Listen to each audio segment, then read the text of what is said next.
All right, we are back on the Blue Ox Running podcast after a whopping, 2 years? Not fully 2 years, but we actually did not do an episode in all of 2021. Things have been crazy. Things have been nuts. There's been a worldwide pandemic. The last time that we were on, Alicia, we talked a little bit about how the beginning of that pandemic life was happening and working out for the business. And we essentially have had a ton of change here at the store. A lot's the same.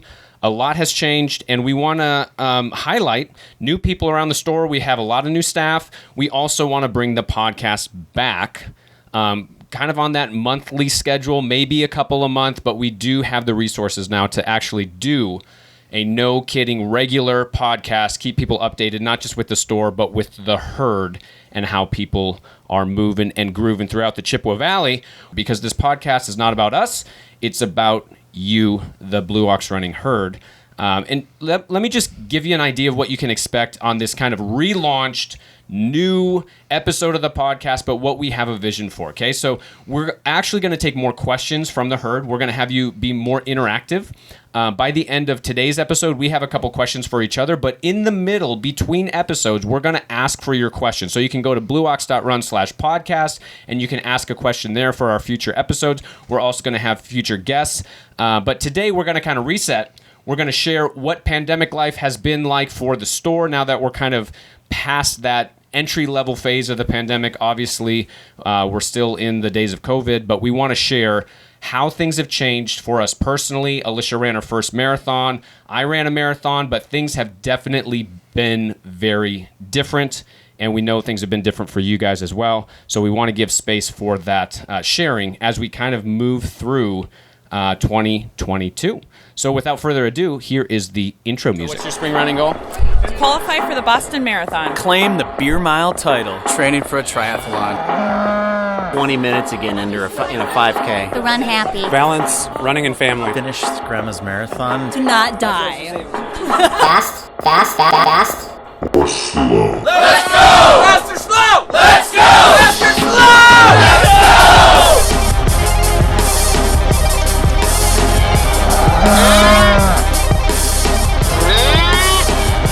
All right, we are back. You've heard that intro music before, but just as a reminder, we do have this podcast on YouTube. We do have it on our website. It is videoed.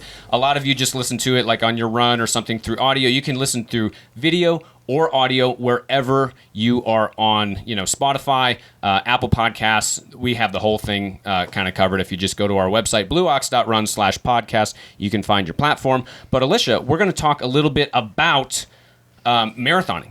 Today, we're going to talk about the marathon because each of us have run a marathon lately. But before we get to us, one thing I wanted to bring up, and kind of our topic of the day, is essentially these late 30-something moms that are running marathons at the world-class level.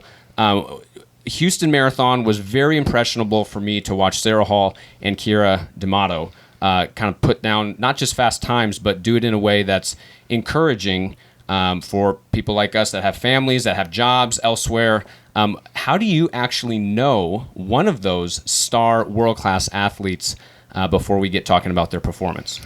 I wouldn't say I actually know her. You know of her. A lot of people know of her as well. But I started in the running industry in the D.C. area, and I worked at one of the Northern Virginia stores, and she was at one of the D.C. stores. So our paths overlapped a little bit, but I don't even think I ever actually worked with her. But she was part of the Potomac River. And who running. is that? Is that Sarah Hall or Kira D'Amato? Kira. Yeah, Kira. So we know of Kira. We were kind of around the same running store that she's been around for a long time, Potomac River Running.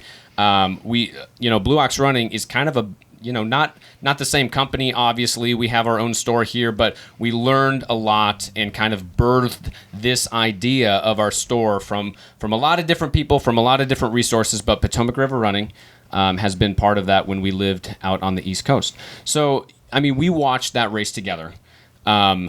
If you don't know, Kira set the American record that's been held for 15 plus years by Dina Castor. Kira is someone that we knew of, was kind of around the same city as us, and was not really actually running that much when we were there. We knew of her. She worked in the store. But since, those 2008, 2009, 2010 years, She's gotten back into running, and the story is kind of history where she's gone from, her first marathon was, do you remember? Like a 3:05 or something like that. Yeah, she did her first marathon kind of after running collegiately and taking a long break from running, and now has run 2:19, which is crazy fast. Like, she almost qualified for the Olympics, for the Olympic trials on the men's standard, but I think she's like 22nd or 25th in the world of all-time performances for women. So she's in a very, very elite class there. And some of the articles that I was reading were really encouraging. Not that we're on her level at all, but just the pure joy and the reason that she runs now has kind of evolved as she's found her love of running all over again. So what we wanted to talk about today was kind of recalibrating, getting back into, the podcast. A big part of that is going to be sharing, and as we have future guests, sharing what this pandemic might have actually done to reset our brains, reset our competitive drive, reset our training, what things have stayed the same, what things have changed, and having kind of a new outlook can sometimes do that. So, without further ado, Alicia, how does this relate to your pandemic running? What has been the same or different from your pre-pandemic running to your current running right now?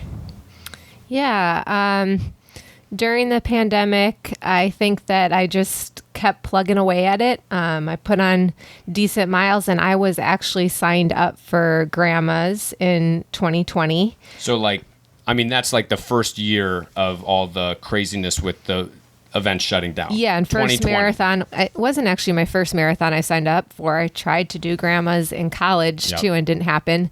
So I kind of wanted to redeem that, and that's why I chose grandmas. And obviously it was canceled, but I kept plugging away at training. So did you do anything virtually?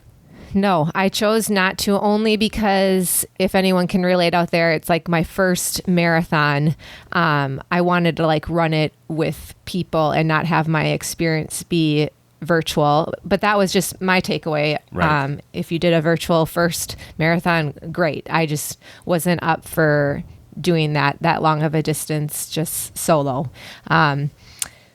So yeah, I kept just plugging away at the miles, and honestly it felt like it got pretty long because of the rescheduling of everything. And The training? Yes. Yep. My training, it just felt like it just kept building, and it never really got to go down because I didn't have a race. So that got a little hard for me, more so I think mentally, okay, I have 6 more months. So fast forward, I didn't do grandmas, didn't do it in 21 because it was only a virtual option. So then I signed up for Whistle Stop, which was in October 2021. Gotcha. So that's a full year and a half. I mean, if you think early 2020 to what ended up happening is you ran your first marathon at Whistle Stop, late 2021, there's a year and a half of definitely training. I mean, you're running more than you had before for, marathon training. But that is a long buildup. How did you break it up? Did you still kind of did a 3 to 4 month true marathon training block? Is that right? Or was it 6 months? Or did you feel looking back on it now? This is why we kind of waited to start the podcast, to be honest, because we want to be able to look back on all this and not just be in the actual training and in the actual moments of those pandemic races, but looking back on it. Did it feel like just a year and a half of nothingness, less guidance, less training, specificity, or did you have to break it up into this is what I do this month, this is what I do this month, this is what I do in the spring? How did your first marathon block really come to fruition? Yeah, I think I had a plan, but then I got through it because I thought I was going to have a marathon. So I honestly kind of just started it over. And I'm someone that I don't race a lot just because we have a family and other things going on. So I like to have a long training block anyways, probably way more than someone else does. And I do that as well just to build really slowly for injury prevention as well, way slower than probably most people do. I'm someone that always She's actually takes it. smart about her training is what she's trying to say. She's not being always. very modest. She's smart about being trained well and being uninjured. And so like when I'm saying that, I will like once I start training for another marathon, I have been running a little bit right now, but I will start at like only my 20 miles a week and I won't build to 25 for like a month. You know, I go real slow in my build up, and that's why I need more months of training. Yeah. I don't know if I really answered your question. No, I mean, it's kind of weird to think back. Like, what were some of the key workouts? Just for someone out there that's thinking, you know, Alicia did her first marathon. First of all, your first marathon went well, in my opinion. I was there. It's not like every mile felt great, but I felt like it was a success. You did your best. You were really hurting by the end, which means you put it all out there. But overall, before we get into the training, how did you feel like that marathon went? Like, walk us through the final product, and then maybe we'll get a couple key workouts that you did to build into that final product. Yeah, overall, I was honestly really proud of myself. I think deep down, I wanted to be a little quicker, but for that day, I felt like I gave my 100% for sure. I mean, I was done at the end. You were done at what? Like, when did you start to feel the pain, Kate? Was it mile 23 and then you just had to gut out those last 3 miles? I actually felt it at like 12 or 13. Shoot. So I knew it was going to be a long road ahead. Yeah, a long graveled road ahead. The whistle stop was on a gravel road for the most part. It's kind of a little bit different. It's definitely not a trail run, but it's not on the roads. It's on a crushed limestone trail. And you got good weather. I would say. It's humid. There's a little hot by the... Yeah, it probably... What was it, 20 degrees from the start to the finish? Yeah, it was 78 when I finished. Oh, yeah. Man, see, I even forget kind of how it went. But because I remember the morning, like the early morning felt really good. But then by the time the sun was coming up, it was a little steamy. One thing that I struggled with, because like we all have our, like how we're hurting, is I was cramping, which I had never experienced in any kind of like pre-run. Like I had all these other things that I was like, okay, if this happens, but my biggest issue was my calves cramping. And so I felt like a little like, what do I do about this? Like I didn't have stomach issues. I was like worried about would I go to the bathroom or those kind of things I like mentally was thinking about, but I unfortunately really didn't know what to do because my calves were cramping so bad. Yeah, I'm not going to lie. She looked pretty bad at mile 16, where I didn't know if it was going to be kind of a slog, like a walk fest by the end, you know? And I knew that Alicia would always finish, unless she was really getting hurt and getting herself injured or something. But I was concerned that things were starting to kind of slow up a little bit, like, 13, 14. And then when I saw things slow up more by 16 and how you looked and a little dehydrated, I was like, oh, this might slow up a lot. But what I was most proud of and most emotional about watching Alicia was she slowed up a little, but not a lot. And I knew that she wanted to walk and wanted to slow up a lot. Like it would have felt better to slow up a lot, jog it in, and kind of like chalk your first marathon up as a toughie, which is very common. And you kind of hit the wall, but you persevered. What time did you run, Alicia? She never talks about her times or her places or anything. She was leading the marathon, for crying out loud. She's so modest. I can't. I don't want to share my time. Oh my gosh. You can look it up if you want, but Alicia ran awesome. She took 4th place. She faded to 4th place because she really stuck her nose into it. Which was so hard. Like in mile 20 to 26, I got passed by 3 women, just blazing by me. Yeah. But when you look back at it, it's just like, well, I was still like passing guys that really fell apart. And that's why I'm like, I've only done 1 marathon. Like, I don't even think I necessarily like hit the wall because otherwise I wouldn't have been able to even run because there's guys I could tell like they're walking in. Yep. So in that I see as a huge victory. I have to share, Adam yelled at me at one point in the race. He was like, I was cheering. You go, like, what will your kids think of this? Yeah, I was so pumped watching her. I know she wanted to be done. Mile 23 was rough. because she wanted me to run in with her, which actually isn't possible. Do we still have sound? So that was kind of tough to. I never want Adam to run with me, if you know us. Yeah. And I think I said to him kind of teary-eyed, like, can you run with me? Yes. And which is so not like me, because I just felt like I needed someone, because there wasn't a lot of people around me at that point. And so, he was like, no, you got to just keep going. But I saw him so many times during the race. Yeah. And that race was good for me in a way to be the spectator. And gain an appreciation for everyone that's supported me in all my races. If you don't know Alicia and I very well, you might not know that I race a lot more than she does, and that's just kind of been our pattern even since even before we had kids. Like, I would just compete more, and I get a huge thrill about being more competitive with running. Alicia can kind of take or leave the competitive side. She dips into it and crushes it, and then she kind of dips out. And I generally just default to being more competitive and loving hard training and loving hard racing. But this was really good for me to play the role of supporter and spectator and appreciate everything that goes into it from that side of the race as well. And you can also tell, even just from this podcast, I talk a lot more than her. I'm a little bit more amped up. We have different personalities. She's a little bit more subdued. And so I generally am like, cheering really loudly and kind of out in her face and like just trying to be really supportive in my loud, obnoxious way.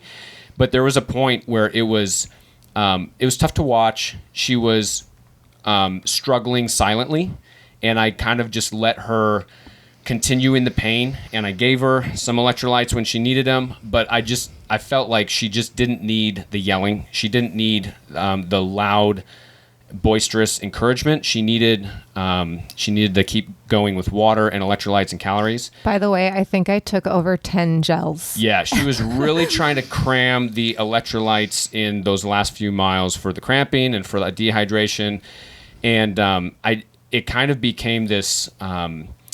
It just became a more calm but more intense pain management by the end, and similar to other things that we've been through together. I mean, there's a whole parallel here with other kinds of pain and child rearing, where like I'm just kind of there, not really helping or doing anything significant, but trying to do the little things and thinking I'm helping. But at the end of the day, the end of a marathon can be really challenging, and sometimes there's no way around it except through the pain cave. Side note, Alex, who's recording this right now. Yeah, Alex is in the house. He was also there. He was also there. His parents live somewhat close to that area. And so he cheered also, I think, in a very well way, not over the top, because sometimes that can get in your head. And so I remember being like, he was cheering for me in a very helpful way at the end too. Yeah. So you kind of mentioned you're not running as much. Like, you think about your training for the marathon. There's more volume. There's some key workouts that you're trying to hit. Describe to me what your running has been after the marathon. Like, has it been more? Has it been less? Did you get out of the marathon training and go, oh, like when can I sign up for my next one? Or like, where's your head at right now, which is February of 2022? You're coming up on, 4 or 5 months afterwards. Mm-hmm. For me, marathon training is a big commitment with 3 kids. So they're my top priority. And so I was able to do it, but it did feel like a lot, especially Adam runs too. So that balancing act with us all trying to do things and our kids and things. So after I finished the marathon, I think I was that typical person, which we share these stories so we can all be like, oh yes, I was like, I don't want to do that again. Done. One and done. So for me, I was just like, I want to stop running for a bit, and everyone does that differently. So I don't think I ran a step for a month. Yeah. And then I started to just run once or twice a week. And currently, now it's February, I still am running only about 3 times a week. I have not run over 7 miles since the marathon. That's good. That puts things in perspective. Alicia still runs. She runs with the same training partners that she does before. Do you, here on a scale of 1 to 10, would you 10 being you would really prefer it this way, or 0 being you would never want to do this. On a scale of 1 to 10, how do you like running with other people? I like running with someone like half of my training, or maybe a little more than half, but I do like a couple runs where I'm by myself, or I do really enjoy running. Like Shane came with me on a run a couple weeks ago, and it was like so fun having him with me.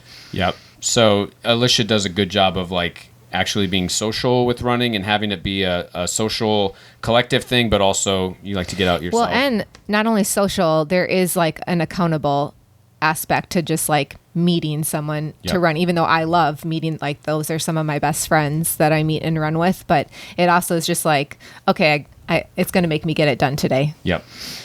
I love that. Well, if you know us at all, you know Alicia is not about she's not all about talking about her running. This is actually kind of uncomfortable for her to like share her experience and share her time. It brings some emotions up. I know. I was like, oh gosh, like. But one of the reasons I would like to kind of push through that and actually ask her these questions and have her share more is because she won't do it by herself, and I think that there's good value in other people being encouraged by other runners, and that's what this podcast is literally about. It's about sharing stories from the herd. We call our group, our running group, and our customers and everyone that's around Blue Ox Running the herd. We want to share our stories. That's kind of what it's always been about, not for the sake of that story being highlighted in a certain crazy way, but for other people to realize we're all pretty much the same. Like, we might be running faster than other people. We might be running slower than other people. We might be in the middle of the pack, but we're literally kind of experiencing some of that sameness. And I think right now, coming through this phase of the pandemic, which is going on 2 years, it's important to keep that in mind because it can feel very isolating and very kind of myopic in a way that you just think that you're running, no one understands, you're going through this injury, or you're going through your recovery, or you're building up to your first marathon, and it's helpful to have other people speak into that with their own experience, even the esteemed Alicia Condit. So thank you for sharing and going outside of your comfort zone. My story, on the other hand, through the pandemic has like literally been like the polar opposite. Like, I love marathon training. I love getting out there by myself. I had, I don't know, good, not great Eau Claire Marathon. I trained for the Eau Claire Marathon. That was kind of my only training effort throughout the whole pandemic. I guess in 2020 I did a 50-mile, but it was just in town because it was virtual. And you still logged a lot of miles. Oh yeah. I'm not saying I didn't run. Like, I love putting in the miles. One year after I ran Western States in 2014, I told myself I wasn't going to race anymore. And publicly, I kind of like retired from racing, and then I found myself, half year later, just kind of putting on the shoes and doing 4 or 5 miles at a time, and then that became 6 to 7, and that became 10-mile long runs, and then 18-mile long runs, and I'm like, hey, I just love to run this much. I might as well compete because I feel like I'm fit again, because that's just a normal progression for me to continue to do more and more. And so anyway, the pandemic for me has essentially been, I trained for a 50-miler that first year, and it got canceled, so I just did it here in town on the bike path, and some of you remember maybe that fall run that we did in 2020. And then 2021, I didn't train for anything in the spring. Races were still kind of like on the fritz, and I just tried to put in good training, and I trained for the Eau Claire Marathon, which got pushed to the fall. So 2021 Eau Claire Marathon is kind of that only registration that I had throughout the whole pandemic, and that went decent. I felt like my training went really well. I was actually surprised on how well the training was going. I had some groin and hip pain through it, but I'm just kind of getting older and pushed through training and had a decent marathon. I wouldn't say I felt great. I actually didn't feel great from the beginning, but it ended up being okay. But then after that, since then, that was in September, my running world has been totally turned upside down and almost the opposite of Alicia. Like, she struggled through a marathon as far as not feeling the best, in the middle and at the end. And then she's been really taking that recovery process seriously and gotten back on the horse and running well now. Whereas I have been completely injured, to be honest. And I wanted to mention that, not for my sake, but for those of you that know me as the guy that kind of owns the running store here with his wife and runs the Eau Claire Marathon and has won it a couple times, and everything's just great because he loves to run through the winter and everything's fine. Like that couldn't be further from the truth. Like I'm having a really hard time with running. I've been really banged up, and I've had my biggest setbacks this year out of my whole running career. That's what I was going to say. Like you've had some minor injuries, but looking in from other person, this is the longest I feel like you've ever like not been able to run.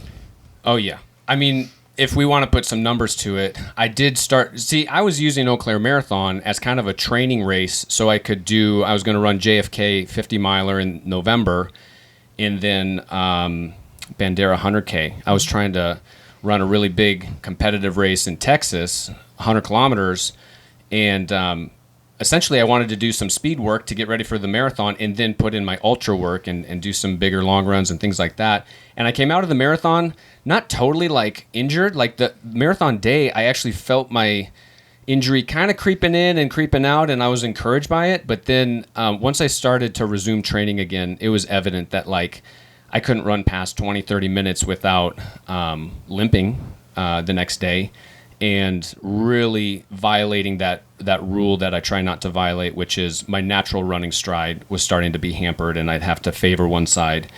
And so I backed way off. I completely like shut down my training and went from, marathon training and ultra training to nothing, like zero, and tried to really get a handle on this thing. And going from one extreme to the other has its own like psychological and mental struggles, and it was the right thing to do physically, but it's been a rough winter, to be honest. Like it's been a rough go at trying to get a handle on this thing, and I'm just now starting to come out and be able to do a little bit of running. I'm doing 30 minutes every other day, and that's more than I've been able to do. I had 7 weeks go by with zero running, and I've also just I had to start out with a 6-minute run, and then it became a 10-minute run, and it's been challenging. So it's been challenging, but Yes. the joke around our house The joke is like, what is Dad Adam doing to stay fit? Oh, yeah. So, full disclosure, I have probably brought this upon myself through my own failures of doing the small things. In a way, I haven't practiced what I preach when it comes to that strength training, hip mobility, flexibility, the glutes, the hamstrings, the groin, everything that goes into your core work. Like I definitely have done core work before, but I've probably neglected all of that strength training for years, for 10, 15 years. Things have really shifted in the past 5, 10 years with what's going to keep you durable and what good cross training isn't just like extra credit, but like the cross training and especially some of that strength training is just part of the deal. Like that's just part of what it means to be a good, durable, long distance runner rather than, there's some people that do it and some people that don't. Where I would say in the past, like you're someone that's like going out on an 18-mile run, like coming back, showering, flying to the next thing. Like there's just never even been stretching or No, there has not been stretching. I'll stretch in the car as I work the brake pedal. Some of that comes from just a busy, active lifestyle where, professional runners have their massage during the day. They have a time to stretch. They have a team that helps them with this stuff. But when you come back from, like Alicia said, a 2-hour run, and you've got to be at a job or you got to be at a doctor's appointment or you got to run the kids somewhere within the next 15 minutes, that all that little stuff can be neglected. So it's not like I tore my ACL and I had this one day or one wrong step where all of a sudden I'm injured. It's probably been 10, 15 years of neglect of the small things that all of a sudden Adam's 38-year-old body is not handling as good as kind of getting away with it when he's 28 or 22. Like I just feel that stiffness, that lack of recovery, that much more to where it's actually built up to be a legitimate show-stopping injury. So, I mean, back to your question of like, what is Adam doing besides running? He's laying in bed, not sleeping well. The other thing that he's doing as far as cross training is swimming, which is just it's just a struggle. I mean, it's comical. I imagine over at the YMCA where I swim, there's some college age, probably high school age lifeguards that just watch this guy in the pool and are just like, how can you flail so much and swim so slow? Like, what are you doing out there?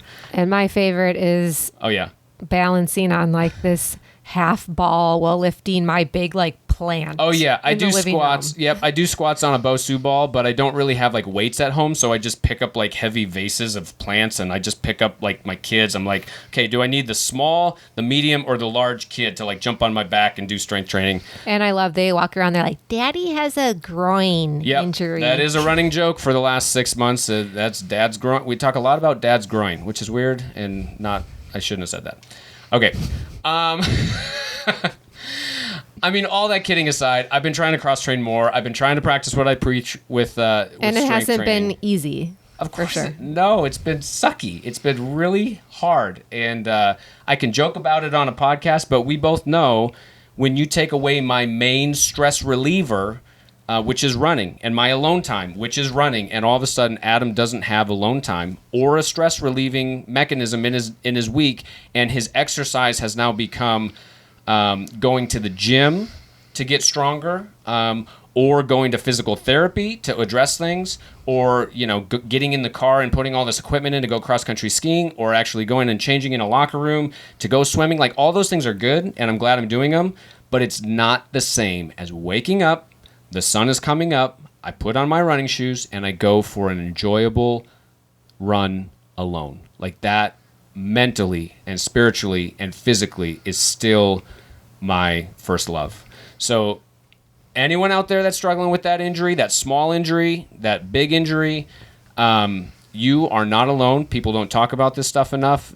We only share our finish line photos on Facebook, on Instagram, but I guarantee you, for every person that's sharing that finish line photo, there's 10 of them that aren't sharing the hard run, the run that had pelvic pain, the run, the cross country ski nonsense that I try to struggle through. I've got terrible form on every single sport known to mankind except for running. Like, I'm just bad at them, but I'm trying to get the heart rate up. I'm trying to address my issues, and I think I'm trusting and obeying that I will be better for it in about 6 months from now.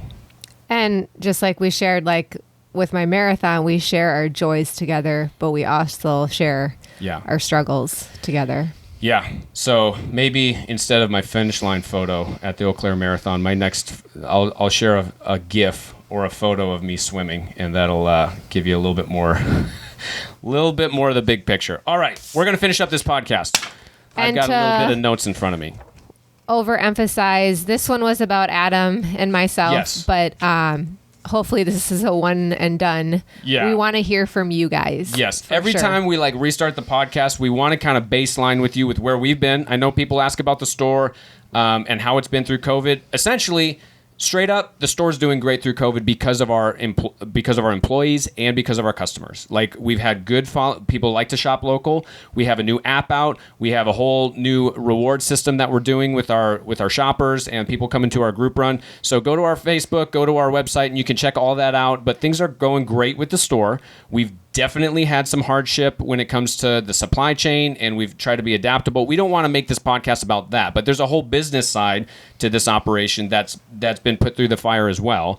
And we're not alone in that either. A lot of businesses downtown, a lot of businesses that I interface with that are running stores across the country, they're going through the same thing. We could just take a page of what you just said, Alicia. You see the good, you see the advertisement, but there's a lot of struggle and bad that's going on behind the scenes as well. So we want to be upfront about both.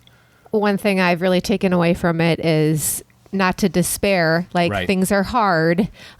So what can we do to change or adapt, which does not come easy for me. Yeah. I actually read in a book this week that not just about business, not just about sports, but just about the human condition. One of the best things that can result in resilience and grit is to be honest with how bad something is, but to still have hope about turning it around. So both of those things. You can't just fool yourself and say it's great when it's not, but you also just can't focus on, you can focus on one of those too much and neglect the other, but you have to be honest about how good or bad it really is, and then you also have to have hope with how realistic that change might come. All right, all that to say, we're going to have future guests. We want to hear from the herd. Ask us questions. We have a couple lined up. We want questions as to close out the podcast, and so we're going to close out this podcast with a couple questions that we came up with. Future podcasts will be your questions. BlueOx.run/podcast. You'll be able to ask a few questions on the form. But for now, Alicia, I have some questions for you. I have 2 questions. How many do you have for me? You're just going to make them up? Yeah. Okay. And then we have Alex sitting in the background here, and he's going to shout out a couple questions as well. Alicia, question number 1. What shoes did you wear during your first marathon? Do tell. And socks. Shoes and socks. I wore Features light cushion, and then my shoes, I wore the Mizuno Rebellion. The Mizuno Wave Rebellion. How'd that do on the gravel? Is that a trail shoe? It's got a carbon plate in it. I love that Right shoe. here? Yep. Where is it? It's right. We're in the shoe wall here. If you're looking at the video, we got so actually a lot more rubber Yes. than some of the other. That's why I carbon-plated picked shoes. it for the trails. I did not practice nearly enough in it, so that was my issue, which we don't have to all get into. That'll be a whole nother podcast. Alicia's Shoes podcast number 1. Okay.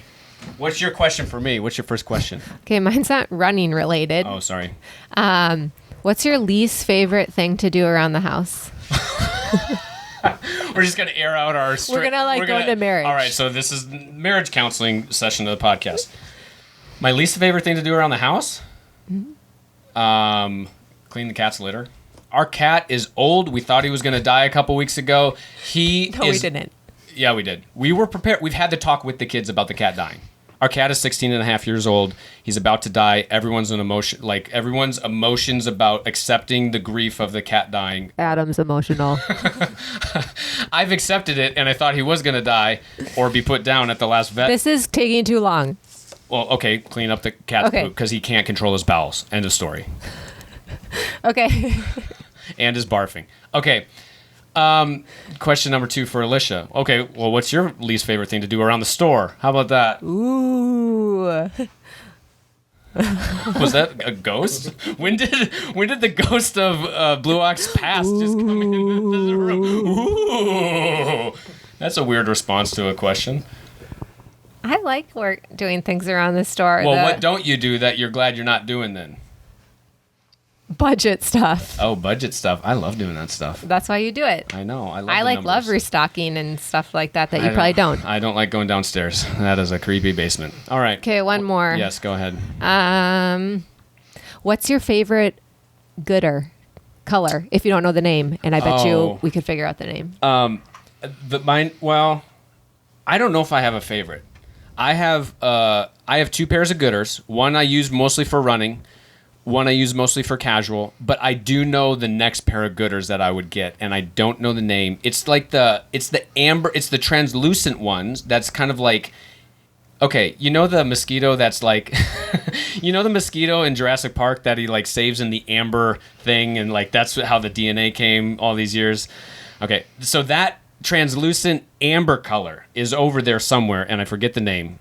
Go try to find it. We'll riff a little bit about gooders. What's your favorite gooder? I really I think it's called the Waka Waka.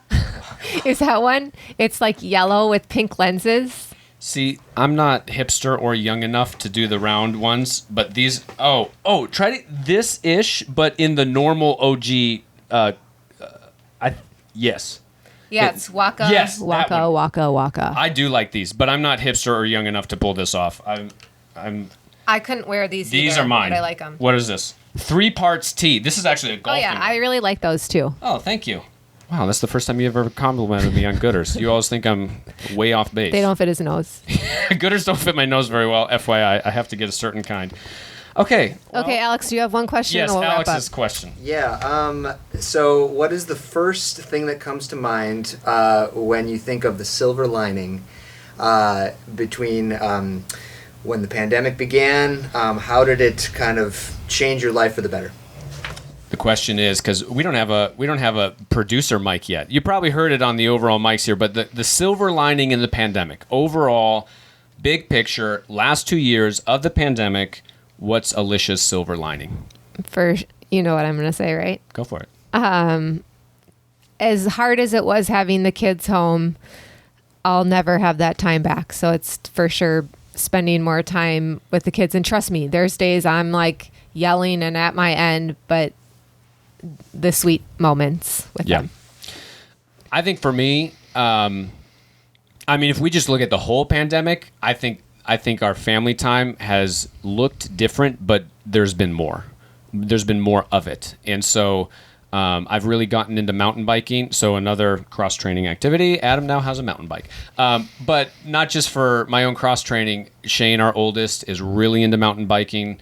And there's been times that we've been able to share mountain biking, trail running, and camping in different ways that we hadn't been able to before. So that's kind of sparked our schedule being more and we are so blessed. We're in a position where we do own a business, and that comes with a lot of time and effort and money through the pandemic, and it's been really hard. But there's also some flexibility in our schedule that we've been able to pull and move chunks of time around. So we feel fortunate and know not everyone's in the same boat there. And then the other thing, business related, the silver lining is by far stretching us to hire more people, because the fact is we can't do this alone. We've never been able to do it alone, except for that first half year when we had no employees and I was doing everything and Alicia was doing everything. And we've tripled our payroll to have more staff around here. We have managers. You guys are going to get to know our managers and more of our staff through this podcast. We've been really slow to have that not be public, but we want you to know them in the ways that we know them. And our staff is now a bigger staff, and everyone is just clicking and vibing and doing a great job. So that when I look at the last 2 years, a huge win for the business has been the staff. And you didn't know I was going to say that, but Alex is definitely a big part of that. I think that's it. I think we're good to go. So we invite you to ask questions. We invite you to be part of this podcast. Some of you will be on this podcast. If you think you have an awesome story to tell, get at us. There's going to be a place for contact on the podcast page, blueox.run/podcast, blueox.run/podcast, or you can go to blueoxrunning.com/podcast, and you can ask questions there for us to bring up in the show, or if you want to apply to be a guest on the show, you can go ahead and do that. Otherwise, we will see you next time. Do we still do fast or slow? Oh, yeah. You Let's just did go. it. Let's go. Moo. Fast or slow. Let's go, moo. Let's do a little better. 1, 2, 3. Fast or slow. Let's go. Moo. Fast or slow. Let's go! Fast or slow? Let's go!